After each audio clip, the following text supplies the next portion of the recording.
sit down.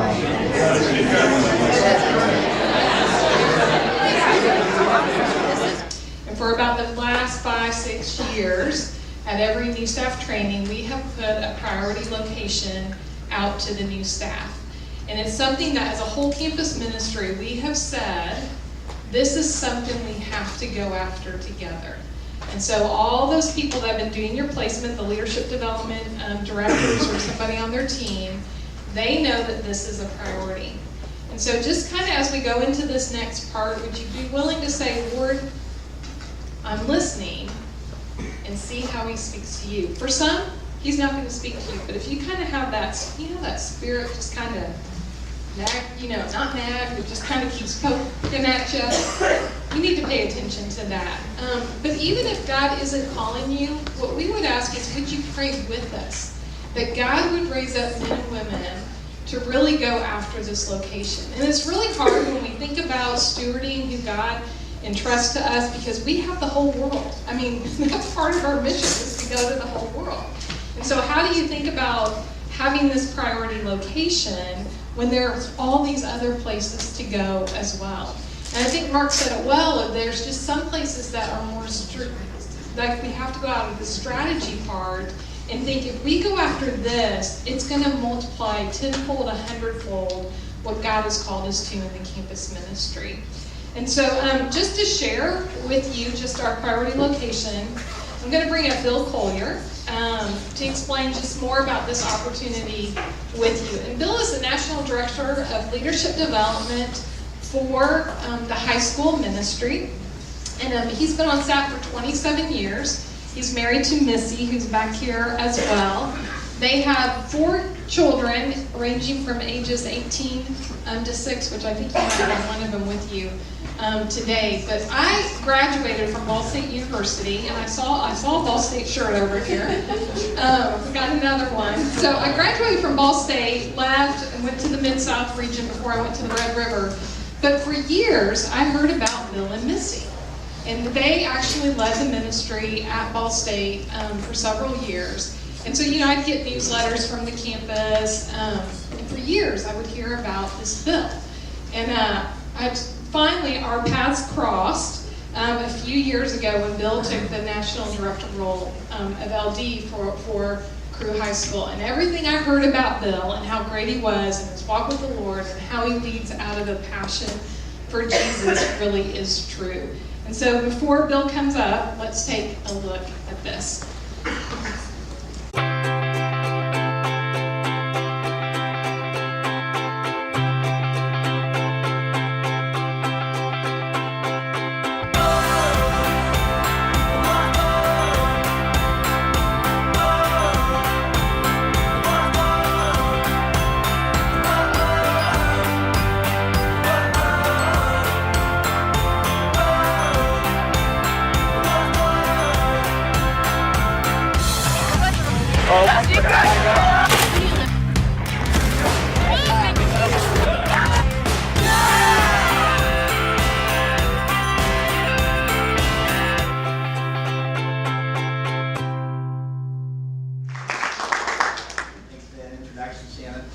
So we're going to talk about high school for a few minutes, and to help us do that, I would like you to turn to someone right next to you and just talk for maybe 30 seconds each about what was God doing in your life when you were in high school.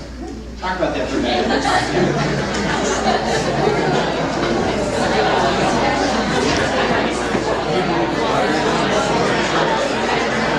It's obvious what a significant time the high school years and I would say the middle school years are in the lives of students. And I want to tell you a little bit more about the high school ministry at Crew. We exist to help teenagers thrive in life's most important relationships. We build spiritual movements everywhere so that every high school student, every middle school student has the chance to know and follow Jesus. We empower students to bring incomparably good news to other students. And when that good news takes root in a person's life, it doesn't just affect the student's life, but it affects the lives of their family members and fellow students and teachers and employers. It influences whole communities. And we are so passionate about high school students and middle school students because there's never a time in their lives when they will be more receptive, more accessible, more malleable, more willing to take risks, more full of potential. Their whole lives are before them just bursting with potential. Now, a lot of high school students, middle school students, they might seem like they just got it all together, all figured out. They got the latest phone, they got the latest gadget, the latest opportunity, the best education. But in many situations, their lives are just unraveling. Maybe their parents are going through a divorce. Perhaps they're just in turmoil trying to figure out, how do I emerge into adulthood? There's these feelings that are just balled up in their hearts and that are just raging and they don't know what to do with them. And then there's all these contradictory messages from our culture instead of being anchored to a foundation of right and wrong. And we all know that throwing gadgets and opportunities and education and an unraveling life doesn't keep it from unraveling. But Jesus does. He can intersect a life and change it for eternity. And then it just spills over into all these other relationships as well. There are somewhere in the neighborhood of 531 million high school students, middle school students in the world today, 25 million just in the U.S. And our passion and career is that we want to give every single one of them the opportunity to come face to face with Jesus Christ. Well, right now I want to introduce my wife, Missy. She's been my bride for the past 22 years. It's been delightful living with her and raising 4 kids together. And she's going to introduce us to someone who's become a very special friend of our family, one of those 531 million that we're so passionate about connecting to Jesus Christ. So, Bill and I were on college campuses for 20 years, and this is our friend Emilio Ramos. He is a senior in high school. But as we were on campuses, we were at Ball State, and then we were at the University of Nebraska, and we loved it. I loved being a young couple. I loved raising our family. We loved it. And then God, that spirit nag, as you referred to it, called us to high school ministry of Crew. And I remember saying to Bill, can't we just wait until I get to college? And apparently the answer was no, because we sensed the Lord leading us to this target audience. And then shortly after we showed up in Orlando to the on a national level, I sensed the Lord moving me toward investing in the local high school, Lake Nona High School, which where Emilio goes to school. Come closer to us. That's how I got connected also with Isabel, who is our guest with us today as well, who's a senior there.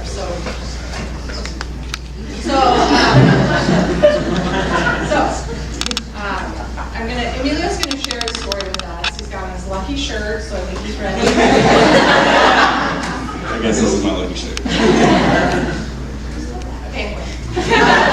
So, just when you showed up at Lake Nona High School, what was your life like? Just kind of give us the backstory.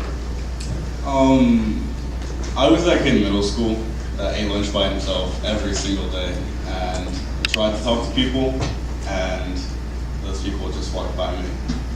And all of middle school, I was a kid that played Pokemon by myself in the corner. I was that kid. It made me feel really bad, and I didn't know why, because I thought it was cool. I had Pokemon cards. But every single day I would try to talk to people, and nobody wanted to talk to me, nobody wanted to be my friend, and I really didn't like that. So when I moved to Lake Nona, which is about 30 minutes away from my old school, I told myself that I wasn't going to do that anymore. I wasn't going to be that kid. I wanted to be the most popular kid in the world. I wanted to have friends. I wanted to do what the cool kids were doing, and unfortunately, I got that. I started hanging out with the wrong kids at that new school. I quickly found a group of popular kids, and I dug right into them. I got associated with all of them. I started going out with them, hanging out with them, doing the things they were doing, acting the way they were acting, dressing the way they were dressing. It wasn't floral. But,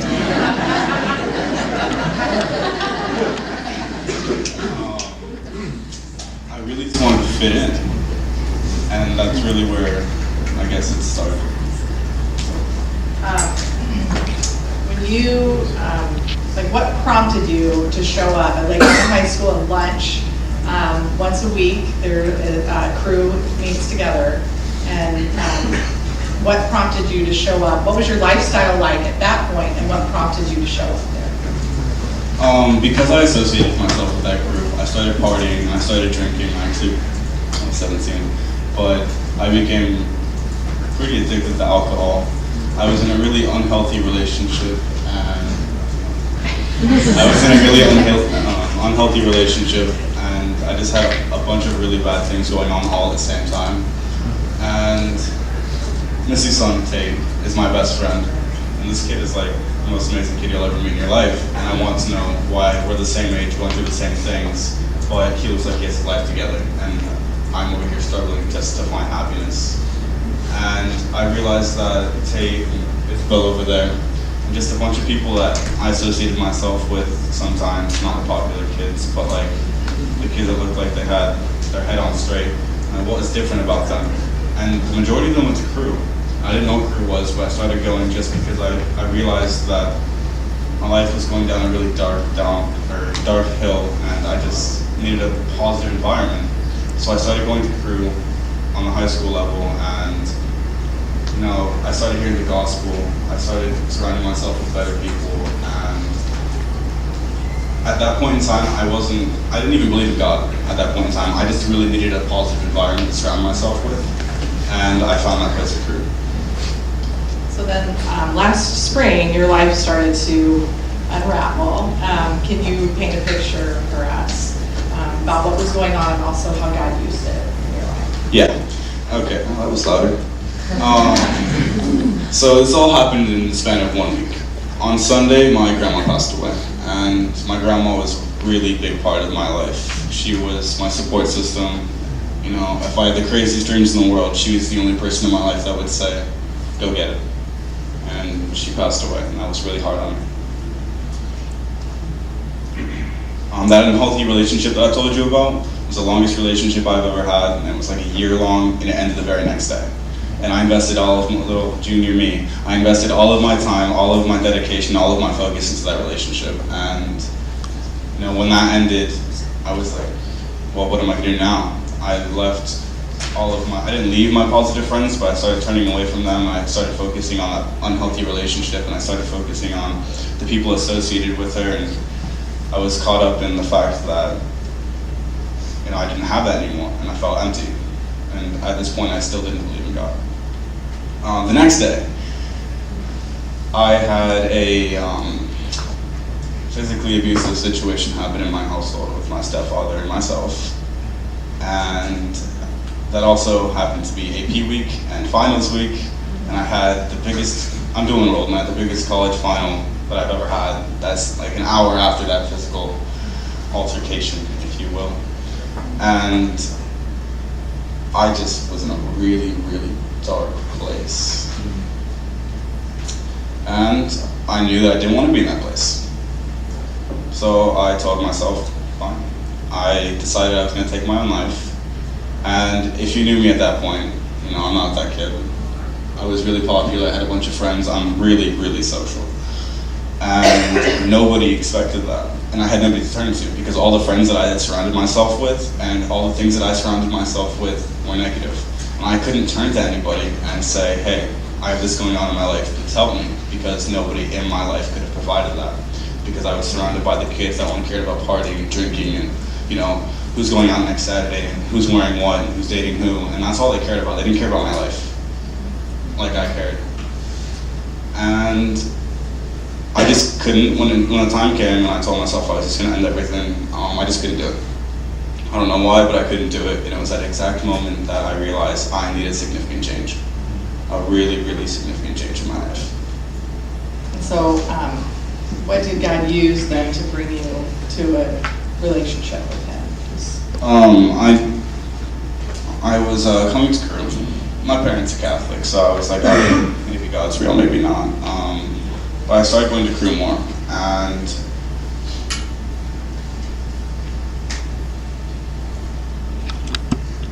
when I said that I had nobody to turn to, I meant literally nobody to turn to. My parents are divorced. My dad is my best friend, but I didn't even live with him. And I barely saw him. That was really hard on me too. And I saw the way that people turned to God. And that was something that I didn't have in my life, not because he wasn't there, but because I wasn't there for him.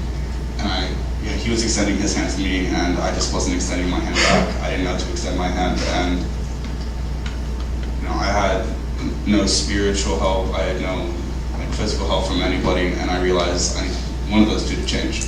So through Crew, I started building a smaller and smaller, larger and larger foundation with Christ, and slowly but surely, I started getting into it. I was like, all right, every Wednesday, these people are talking about Christ. There are people around me that have similar problems, and they're doing all right. The only difference is the fact that they're doing it with God, and I'm doing it by myself. And it was through Crew that I really found a good group of friends to start going to church with. And a couple months later, I dedicated my life to Christ. I had that full 180, and I'm no longer that kid anymore.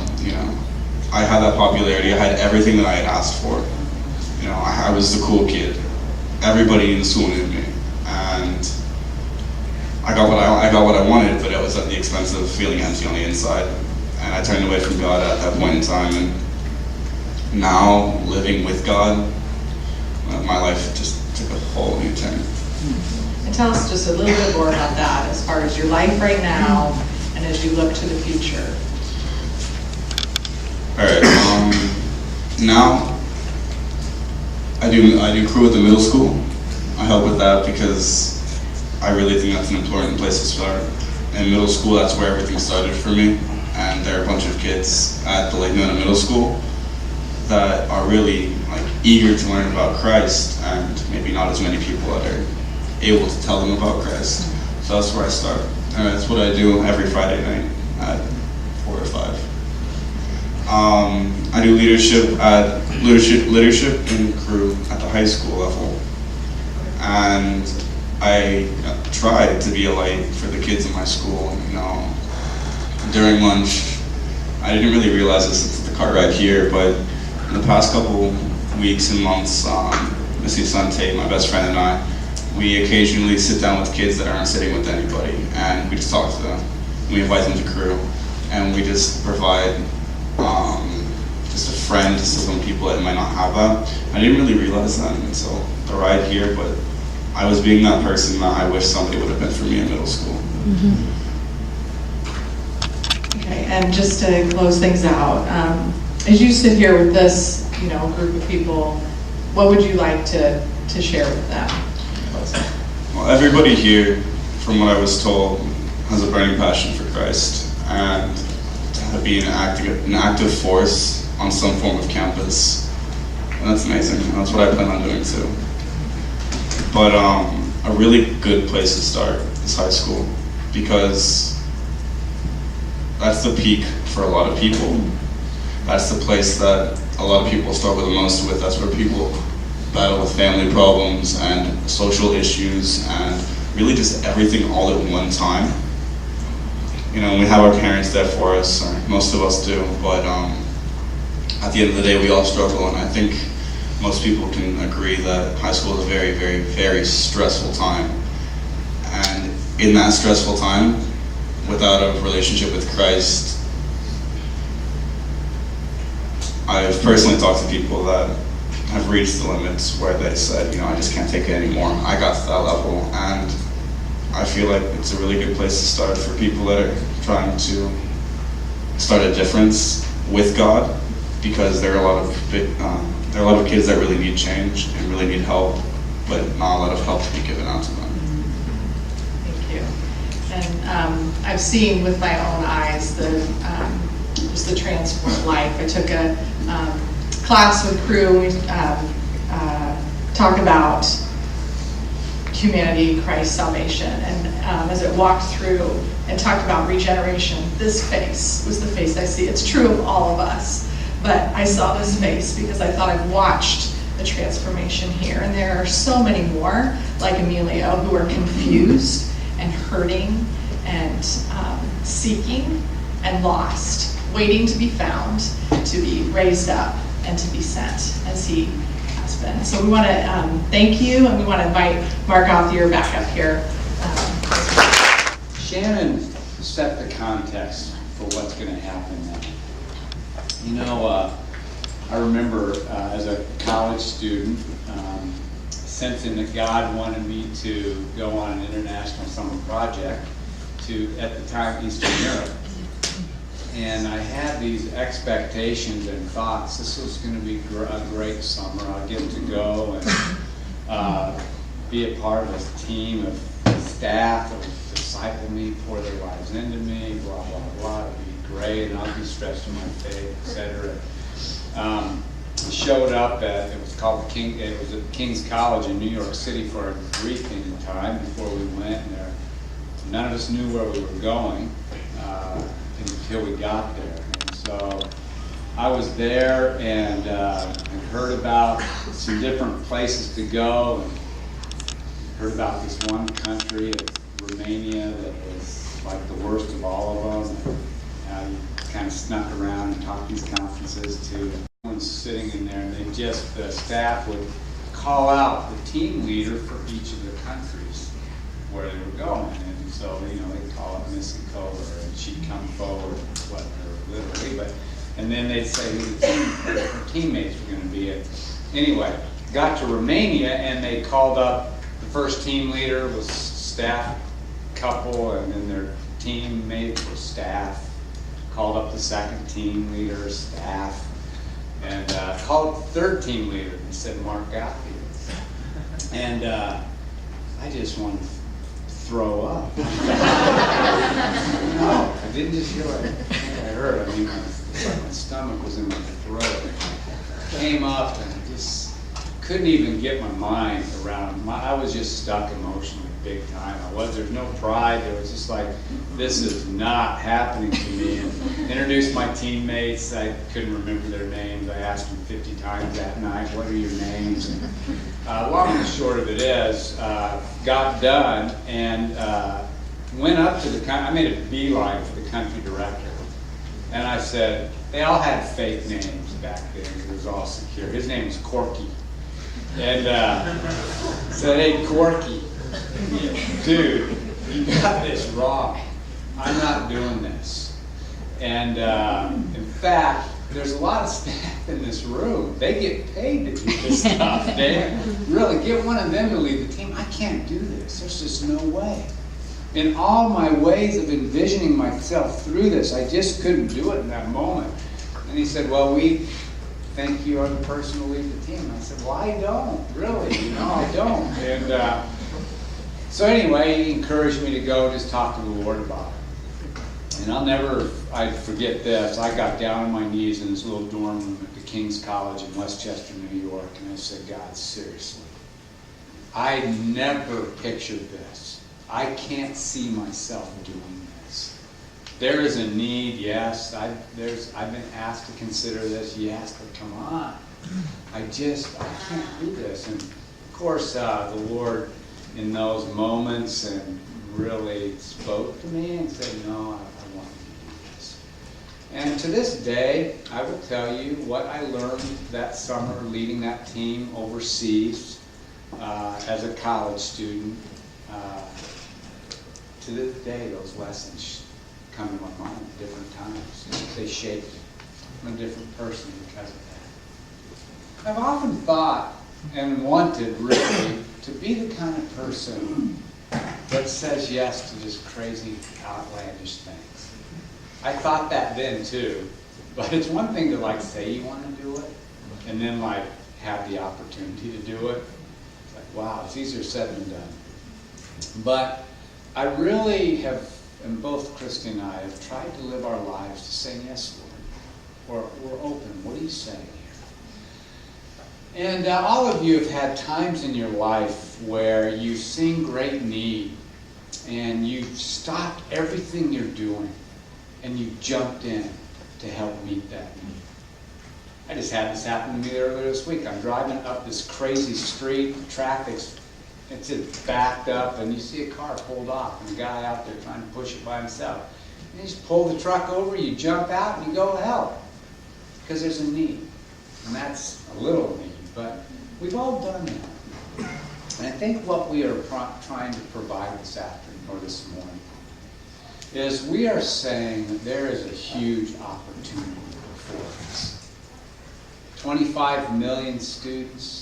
I said, if you want to reach America, you want to reach the world, just jump onto the most fertile, evangelistically fruitful environment you can be on. To share Christ and see God change lives, just like we just heard. And we in the campus ministry, there's a real clear reason why high school is part of our scope.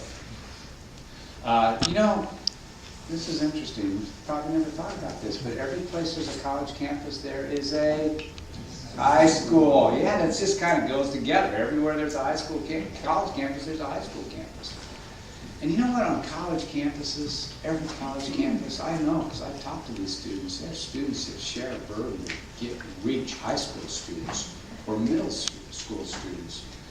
And what's amazing to me is I interact with students that were involved with Cru on the high school campus. I am blown away by what God does in and through them. This isn't just reaching kids for Christ. It's seeing disciples and leaders raised up like Emilio here that really say, how can I invest in others and make a difference for Christ? I mean, we think about this. Sometimes we think, oh, can we get another college student to go to another campus? Absolutely. Ask him. Emilio's going to another junior high school. This is a high school student that God's raised up. And so, we feel like it is such a strategic group of people to focus on. But there's an incredible opportunity. And we, as Shannon said, over the years, as a campus ministry, have wanted staff training to be a holy moment for all of us. And it is. I know God's really working in our lives. He's teaching us stuff. And it's kind of this set apart 5 weeks where we can engage with God on what He's saying to us. And as part of that, we have made a commitment to just say, you know what? In light of our critically important places of opportunity, we want to bring that before you and say, could God be asking you today to say, you know what? I'd like to be part of the people, that tribe that's going to go and bring the bread of life to high school students and middle school students. And I know I've been thinking, I'm going to be on a little team here, be discipled this way, go back to this campus, go to this country, go to this city. I know that's kind of been my track. But maybe, just maybe, and I'm guessing the Lord might be doing that in some of your minds right now. When you heard that story, you heard Shannon share, you heard Bill share, and Missy, you thought, maybe that could be me. And I want to take away all the pressure. There's no guilt, there's no pressure, there's no, oh, you got to do this. But I just want to kind of lean into that thought with you for a moment. For those of you that have that thought, and just wrap it in your brain right now. I want to encourage you to latch on to that and to kind of wrestle that one down and say, God, are you really asking me to make a switch?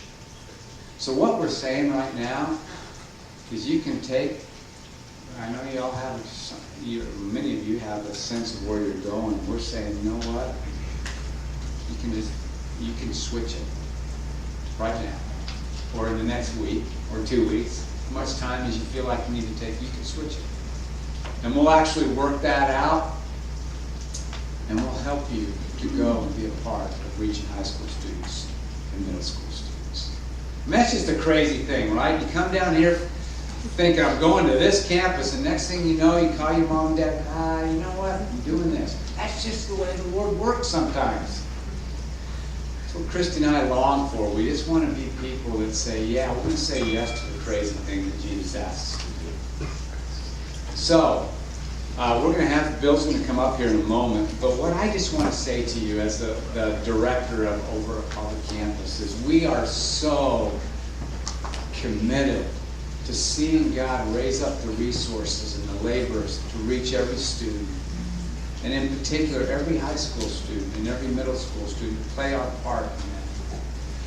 And we feel like it's important enough to say, you know what, we're going to take out of all the people that the Lord has called to be here, we're just going to create kind of a divine moment, a little set-apart sacred time to say, could it be that God might be calling you to reach high school kids? That's what you're saying. No pressure. You're not a better person if you don't do it, or if you do it. It's not about that. It's about a group of us that say, we're reaching the world, and here's an opportunity, and I want to be a part of that. So, if that's what you're thinking, or even just starting to think, or maybe you're just saying, you know what, I'll be open to thinking about it. Maybe it's just right there. We'd love to come alongside of you and help you. Maybe you just need some more information, more encouragement. My daughter and son-in-law, when I gave this little opportunity this last summer at new staff training, they thought, wow, maybe God's calling us to do that. And they entered into a process that was drama-filled, let me tell you, trying to say, God, what are you saying to me? And they actually came out the other end of it just feeling so much so that God wasn't leading them to do that. He was leading them to do something different, but so committed to the vision. And I just said, way to go. Enter the process. The Lord's so in charge of all this. We don't know what He's going to do. So anyway, thanks for considering this. And again, Bill will tell us a little bit more of how we can act on that. And I just want to thank these guys for coming over here from Lake Nona. Say thanks for considering this. And I want you to know that we all kind of come in here with our vantage point. We're part of the campus ministry. Whether you're going overseas, that's the campus. Whether you're Bridges, that's the campus. Destino, I was just with all the Destino staff last night, and then getting ready to go over the conference, Destino conference this evening. It's campus. High school campus. So we're all on the same team. That's the beauty, is you could actually do high school for a couple of years and make a switch. So anyway, I'm going to pray and just ask the Lord to speak to us, and then Bill will come up. Father, we are people that want to say yes to you all the time. And Lord, in this room, I know there are people that are thinking right now, you put this thought in their mind, hey, I had to consider that. And Lord, I pray you, first of all, just release everyone of any pressure or like performance or guilt or anything like, oh, I'm not thinking that, so I'm somehow insufficient. Just release us, Lord, of that. Free us up. And also, Lord, speak. We're yours. Speak to each person here. And for those that may be considering this, Lord, would you just fuel that idea and lead their steps and confirm it? And Lord, I do pray that you would raise up out of our midst some women and men that would say, yeah, I will take a step of faith to be a part of reaching just such an incredible group of people for your glory's sake. Or to bring revival and awakening on their campuses. Encourage them, strengthen them, provide for them. And just thank you for the way you blessed us through his story this morning. And we pray this in Jesus' name. Amen. This map, and my friends here, I'll be passing this out. Just you can pretty much just go ahead and start right now. And this map just has a listing of priority locations and opportunities for you if God would lead you toward a high school placement. These are some of the places where you might possibly land. So we'd love to be able to inform you of those opportunities that way. And then secondly, I want to pass around this sign-up sheet, and this is for dinner. We'd love to treat you to dinner tonight and just give you an opportunity to find out more about the high school ministry, ask some questions, get some food in your stomach, and other things like that. And so we'd love to treat you. It'll be 5 o'clock this afternoon. We'll meet right over here in this little staff lounge office type area here. The sign-up's on the first page, and then the 2 pages behind it are the menu options for you. So Write down your name, your phone number, and then what you'd like to eat for dinner, and then we'd love to talk to you more about that. And then, as God would give you a significant interest in, perhaps exploring this possibility, I'll be around next week to connect with you guys in the afternoon once you're done with classes and just talk more about what it might look like, and we'll do that in communication with folks in your region and other things like that. Thank you, Bill and Emilio and Missy. It's just so encouraging to hear what God is doing in the high school ministry. And so here's what I want to do. I just want us to pause for a moment. We're going to take a break, but before we take a break, I just want you to pause for a moment and before the Lord, as you're looking at that map, as you're thinking about what you just heard, will you just take a moment and pray with the Lord? If you're married, feel free to pray with your spouse. If you got a buddy you want to pray with, feel free to do that. But just take a moment and stop and pray and ask the Lord, what are you saying to me? Or to even if you don't feel called, that you would ask that God would raise up laborers for the high school ministry, because it's such a significant part of what we do in the campus ministry. So go ahead and take a few moments and pray. Father, you are at work, and it is a privilege to be a part of what you're doing and bringing people into your kingdom. And Jesus, I am so grateful for what you've done in Emilio's life. And so many other students, high school, middle school students, that you're working in their lives as well. And so God, thanks for that. But I pray you would really make it clear. And even if it's lots of questions, feel like they need to process more with even people back on their team that they think they're going to, or their leadership development directors, or Lord, whatever it is, even if there's a nudging, I pray that even the information dinner tonight would help in the process of discerning the direction that you're leading them. And so, God, we would ask that you would raise up men and women who would work with the high school ministry so that we can see more students come to know you in a personal way.